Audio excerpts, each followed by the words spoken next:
tous, soyez les bienvenus sur CFTV1, l'actualité du continent dans votre journal. Congo-Brazzaville, les autorités congolaises acceptent de faire évacuer le général Mokoko pour des soins en Turquie et la reprise du trafic ferroviaire entre Brazzaville et Pointe-Noire. Suite à de nombreuses sollicitations provenant de ses avocats, de différentes ONG et même de certains opposants politiques, l'évacuation sanitaire de Jean-Marie Michel Mokoko a été accordée par le président congolais Denis Sassou Nguesso. Jean-Marie Michel Mokoko devrait se faire évacuer en compagnie de son médecin ce jeudi 30 juillet 2020 pour aller se faire soigner en Turquie à Ankara. Ceci aurait été confirmé par le ministre congolais des Affaires étrangères. Cette décision serait intervenue à l'issue de l'audience que le président de la République, Denis Sassou Nguesso, a accordée aux proches de l'opposant le lundi 27 juillet concernant son évacuation sanitaire pour raisons humanitaires. Ses proches demandaient une évacuation vers la France ou le Maroc. C'est finalement la Turquie qui a été choisie. Cette évacuation avait été sollicitée le 2 juillet, date d'admission de l'ancien chef d'état-major de l'armée à l'hôpital militaire de Brazzaville. La santé du général Mokoko s'était fortement détériorée le mois dernier, alors qu'il était incarcéré depuis 4 ans à la maison d'arrêt de Brazzaville.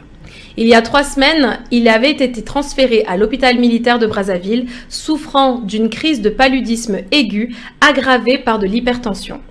Pour rappel, Jean-Marie Michel Mokoko avait été condamné en 2018 à 20 ans de prison. Il avait été reconnu coupable d'atteinte à la sûreté intérieure de l'État et de détention illégale d'armes et de munitions de guerre lors d'un procès public. Autre actualité, celle de la reprise du trafic ferroviaire entre Brazzaville et Pointe-Noire. Le transport des voyageurs entre la capitale et Pointe-Noire a repris au cours de ce mois de juillet après une interruption de 4 ans. À cause de la crise qui a marqué ces dernières années, la région du Poul, voisine de Brazzaville, est traversée par le chemin de fer. Le ministre en charge des Transports, Ingrid Olga Ghislaine Ebuka Babakas, espère qu'avec le retour des trains passagers, le chemin de fer Congo-Océan CFCO va améliorer son chiffre d'affaires. Elle estime qu'il est bon que le trafic entre les 2 grandes villes de notre pays soit rétabli afin qu'il y ait cette libre circulation des personnes et des biens. Le trafic des passagers était interrompu depuis 2016 sur cet important axe économique à cause de la destruction de quelques ouvrages dans le Poul, au sud du pays, en raison d'une crise politico-militaire. En raison des mesures sanitaires dues au Covid-19, la vente à bord n'a pas repris, mais le ministre promet « Nous allons jeter toutes nos forces afin que le CFCO retrouve ses lettres de noblesse ». Côte d'Ivoire. En ce jeudi 30 juillet, Ahmed Bakayoko a été nommé par le président Alassane Ouattara à la tête du gouvernement où il succède à Amadou Gon Coulibaly. Celui qui était jusque-là le seul à bénéficier du rang de ministre d'État au sein du gouvernement chargé de la défense depuis 2017 a été nommé Premier ministre par décret présidentiel. Il conserve dans le même temps sa fonction de ministre de la Défense. Cette nomination n'est pas une surprise, car elle s'inscrit dans la continuité des choses. En effet, c'est lui qui avait été chargé d'assurer l'intérim à la tête du gouvernement lors de l'évacuation de l'ancien Premier ministre. Communiqué de la présidence de la République. Le président de la République, son Excellence M. Alassane Ouattara, a procédé ce jeudi 30 juillet 2020 à la signature d'un décret portant nomination de M. Ahmed Bakayoko en qualité de Premier ministre, chef du gouvernement, ministre de la Défense, fait à Abidjan le jeudi 30 juillet 2020. Le climat politique est tendu en Côte d'Ivoire. Le parti au pouvoir est toujours dans l'attente de la nomination de son candidat. Pour rappel, le dauphin désigné du président Alassane Ouattara, qui devait se présenter à la présidentielle d'octobre pour le compte du parti au pouvoir, est mort après un malaise cardiaque mercredi 8 juillet 2020 à l'issue d'un conseil de ministres. Amadou Gon Coulibaly, 61 ans, venait de rentrer en Côte d'Ivoire après 2 mois passés en France. Transplanté cardiaque en 2012, il avait été évacué en urgence à Paris le 2 mai, malgré la fermeture des frontières en raison de l'épidémie de coronavirus, afin de subir une opération. Son état de santé avait suscité de nombreuses interrogations, notamment sur sa capacité à mener la campagne et conduire son camp à la victoire. Il conservait cependant la confiance absolue de son mentor, le président Alassane Ouattara. Un hommage à la nation lui avait été rendu au palais de la présidence le 14 juillet dernier.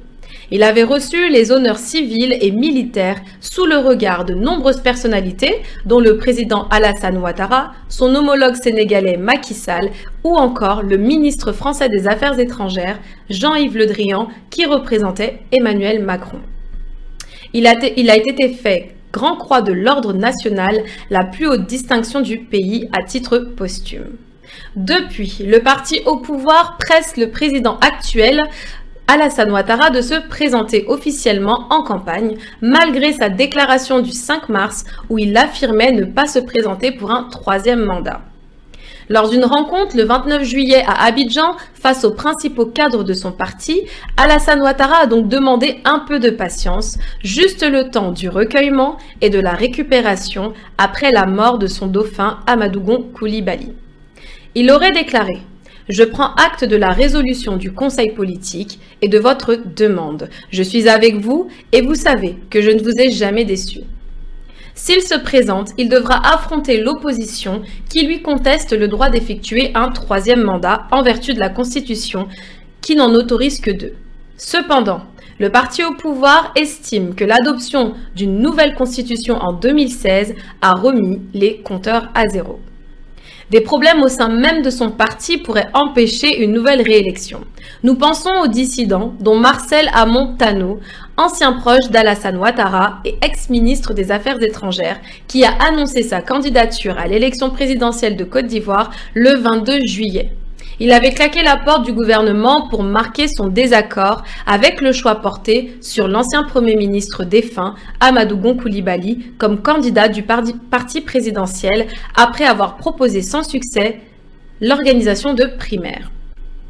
Du côté de l'opposition, l'ex-président Henri Konan Bédié, 86 ans, sera le candidat du Parti démocratique de Côte d'Ivoire, PDCI, tandis que le Front populaire ivoirien, divisé en l'absence de son chef historique Laurent Gbagbo, n'a pas encore désigné de candidat. Depuis Bruxelles où il réside après son acquittement par la CPI qui le poursuivait pour crimes contre l'humanité, il demande aux autorités ivoiriennes de lui établir un passeport pour rentrer en Côte d'Ivoire. Ses nombreux partisans le pressent aussi de se lancer dans la course malgré sa condamnation par la justice ivoirienne à 20 ans de prison. L'ex-chef rebelle et ancien Premier ministre Guillaume Soro, 47 ans, s'est déclaré candidat mais vit en exil en France après sa condamnation par la justice ivoirienne à 20 ans de prison pour tentative d'insurrection. La date limite du dépôt des candidatures est le 31 août. Le gouvernement ivoirien fait face à de nombreux défis, notamment à cause de la démission du vice-président qui a eu lieu le 13 juillet, Daniel Kablan-Donkin, pour des raisons de convenance personnelle selon ses dires. Mais également avec l'absence du président du Sénat, Jano Ahoussou Kouadio, qui a quitté le pays le 2 juillet. Atteint du Covid-19, il serait sous observation médicale en Allemagne. Enfin, car environ 7 millions de personnes, soit un quart de la population, est passée sous le seuil de pauvreté à cause de la crise sanitaire. Des familles entières pourraient se retrouver complètement démunies en raison du Covid-19. Le gouvernement a annoncé un plan de riposte. RDC, attaque au Sud Kivu. Les attaques du village de Kipupu ont fait plus de 215 morts. Une mission du gouvernement provincial du Sud Kivu et de la MONUSCO s'est rendue sur place mercredi 29 juillet pour la première fois depuis ces attaques survenues il y a tout juste 2 semaines. En effet, jeudi 16 juillet 2020, la coalition dirigée par Michel Rakundo Makanika attaque et brûle simultanément les villages de Kipupu, Kalinga, Kiseke, Kaloulou et l'avenue Maoubou de Kipupu, abandonnés par la MONUSCO il y a 6 mois et les FRDC il y a 3 semaines pour des raisons non encore élucidées. Les assaillants s'y retirent vers 15 h, laissant derrière eux le bilan macabre ci-dessous. Plusieurs maisons brûlées, une centaine de personnes tuées par balle ou par machette, une centaine de personnes mortes calcinées dans des maisons brûlées dans différents villages, plusieurs blessés, plusieurs portés disparus, plusieurs femmes violées, plusieurs biens emportés. Pour le chef de bureau de la MONUSCO, Uvira Ganda Abdourahmane, les soldats de l'ONU s'étaient retirés car ils avaient estimé que la zone était hors de danger. Il aurait déclaré « C'était une surprise pour nous tous, mais nous allons travailler ensemble avec les FRDC pour sécuriser davantage la zone. » Avec le général Dieudonné Mouhima, nous avons finalisé le dispositif conjoint FRDC-MONUSCO. Autre actualité, la fondation Denise Nyakeru Tshisekedi a décidé d'investir dans la promotion d'une élite excellente en République démocratique du Congo, à travers son programme Excellencia, dont le but est l'octroi de bourses scolaires aux élèves finalistes du cycle secondaire. Dans ce contexte, mardi 27 juillet 2020, Denise Tshisekedi, première dame du Congo, et responsable de la fondation, s'est entretenu dans la capitale à Kinshasa avec Rachid Agassim, ambassadeur du Royaume du Maroc en RDC. L'objectif de cette entrevue était d'échanger autour d'une éventuelle possibilité de conclure un partenariat en vue de la prise en charge au Maroc des lauréats congolais de l'examen d'État.